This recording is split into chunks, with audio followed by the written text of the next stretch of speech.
Le long week-end de l'Ascension commence sous un soleil. Les XXL, c'est ainsi que sont baptisées dans le jargon de la mode les femmes rondes. Des femmes aux formes généreuses, longtemps ignorées par les magazines.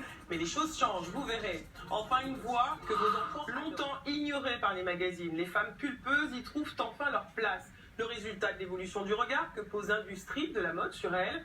À la veille de la Pulp Fashion Week qui se déroule ce week-end au Palais Brongniart à Paris, nous sommes allés à la rencontre de ces femmes qu'on appelle dans le jargon de la mode les grandes tailles, les plus ou les XXL. Sophie Planck, Laurent Guisset et Hélène Defer.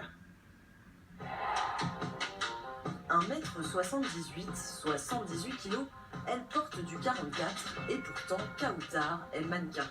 Ce matin, elle se rend dans une boutique de lingerie d'une grande marque allemande pour laquelle elle défile régulièrement. Bonjour. Kautar a rendez-vous avec Pierre, le directeur de la marque, et Katia, la styliste, pour essayer les nouveautés. On va s'occuper de toi parce qu'on a quelques très jolies choses à te faire essayer. Au programme de la lingerie grande taille. Pour Kautar, ce sera un 95G. J'ai hâte de l'essayer.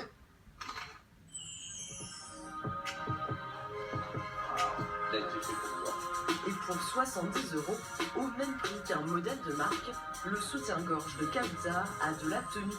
On est loin des sous-vêtements pas très folichons de nos grands-mères. J'ai l'impression d'être une déesse de la Grèce antique. Avant, pour trouver des bonnets déjà en grande taille, c'était quasiment mission impossible. C'était très courant, c'était pas féminin du tout, pas jeune du tout.